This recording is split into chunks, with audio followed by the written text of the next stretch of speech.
Hi friends, இன்றைக்கி ஒரு baby food பார்க்கலாம் வாங்க. கேரட் எடுத்துக்கோங்க. 2 கேரட் எடுத்து அதை மேலே நல்லா தோல் சீவிட்டு இந்த மாதிரி துருவி வச்சுக்கோங்க கேரட்டை. ஓகேங்களா? ஸோ இப்போ ரவை எடுத்துக்கோங்க. ரவை நான் 1.5 டேபிள் ஸ்பூன் எடுத்திருக்கேன். என்னோடய 2 பேபிஸ்க்காக நான் எடுத்திருக்கேன். உங்கள் பேபி சாப்பிட்றத பொறுத்து நீங்கள் அளவை கூட்டி குறைச்சி யூஸ் பண்ணிக்கோங்க. ரவையை நல்லா வறுத்துக்கோங்க. அப்புறம் ஒரு கடாயில் நெய் ஊற்றி ஒரே ஒரு மிளகாய் காரத்துக்காக கீரி போட்டுக்கோங்க. அதுக்கப்புறம் நம்ம துருவின கேரட் எடுத்து போட்டுட்டு நல்லா பச்சை வாசம் போகிற அளவுக்கு கேரட்டை நல்லா வதக்கிடுங்க. நம்ம கேரட் வதக்கும் போதே நமக்கு பாதி வெந்துடும். ஓகேங்களா? ஸோ நம்ம குழந்தைங்களுக்கு கொடுக்குறதுனால நல்ல சாஃப்டாக வேக வச்சு நம்ம கொடுக்குறது ரொம்ப பெட்டர். அப்போ தான் குழந்தைங்களுக்கு ஈஸியாக டைஜஸ்ட் ஆகும். சம்டைம்ஸ் அவங்க முழுங்கிடுவாங்க. அந்த மாதிரிலாம் இருக்கும்போது நல்லா சாஃப்டாக வேக வச்சுக்கோங்க. ஓகேங்களா? ஸோ கொஞ்சமாக உப்பு ஆட் பண்ணிக்கோங்க, தேவைக்கேற்ற மாதிரி. கொஞ்சம் ஜீரகத்தூள் ஆட் பண்ணிக்கோங்க. இதெல்லாம் குழந்தையோட ஜீரண சக்திக்கு ரொம்ப யூஸ்ஃபுல்லாக இருக்கும். அப்புறம் பெருங்காயத்தூள் யூஸ் பண்ணிக்கோங்க. ஓகேங்களா? குழந்தைக்கு வயிறு வலி அந்த மாதிரி எதுவும் வராமல் இருக்கும் சாப்பிட்றதுனால.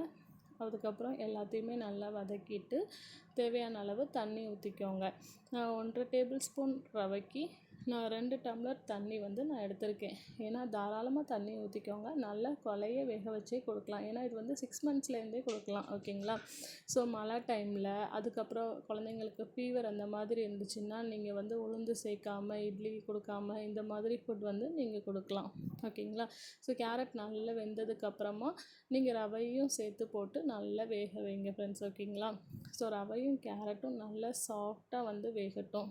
அப்படி வேகும்போது தான் நம்ம குட்டி குழந்தைங்களுக்கெலாம் கொடுக்குறதுக்கு அவங்க சாப்பிட்றதுக்கு ஈஸியாக இருக்கும். ஓகேவா? ஸோ இப்போ நல்லா கிண்டிக்கோங்க. இது நீங்கள் ஒரு 5 to 10 மினிட்ஸ் நல்லா வேக விடுங்க ஃப்ரெண்ட்ஸ். ஓகேங்களா? நீங்கள் ஹை ஃப்ளேம்லேயே வச்சு வேக விடலாம். ரொம்ப தெரிச்சா மீடியம் ஃப்ளேமில் வச்சுக்கோங்க. ஓகேவா? ஸோ இதுக்கு வேறு எதுவுமே ஆட் பண்ண வேண்டாம். உங்கள் குழந்தை மிளகாய் காரத்தெல்லாம் தாங்க மாட்டாங்கன்னா நீங்கள் லைட்டாக ஒரு பிஞ்ச் மிளகுத்தூள் போட்டு நீங்கள் கொடுக்கலாம். ஓகேவா? ஸோ இது உங்களுக்கு ஹெல்த்தியான ஒரு ஃபுட்டு. வெஜிடபிள் சேர்த்த மாதிரி இருக்கும். ரவையும் பிள்ளைங்களுக்கு நல்ல வெயிட் கெயின் ஆகும். ஓகேவா? ஸோ பாருங்கள், இந்த மாதிரி ஒரு கன்சிஸ்டன்சியில் கொடுத்தீங்கன்னா ஸ்பூனில் ஊட்டுட்டா ஈஸியாக சாப்பிட்ருவாங்க. உப்புமா அளவுக்கு இல்லாமல் ரொம்ப தண்ணியாகவும் இல்லாமல் ஸோ இந்த மாதிரி கெட்டியாக ஒரு செமி சாலிடாக நீங்கள் கொடுத்தீங்க அப்படின்னா குழந்தைங்களுக்கு சாப்பிட்றதுக்கு நல்லாயிருக்கும்.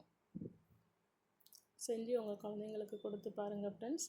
இது கூட நீங்கள் வேறு எதுவும் வெஜிடபிள்ஸ் ஆட் பண்ணணுன்னா கூட ஆட் பண்ணிக்கலாம். ஏற்கனவே நான் இதே மாதிரி பூசணிக்காய் ரவை வச்சு செய்கிற கிச்சடி அப்லோட் பண்ணியிருக்கேன் ஃப்ரெண்ட்ஸ். என்னோடய வீடியோவில் நீங்கள் பாருங்கள்.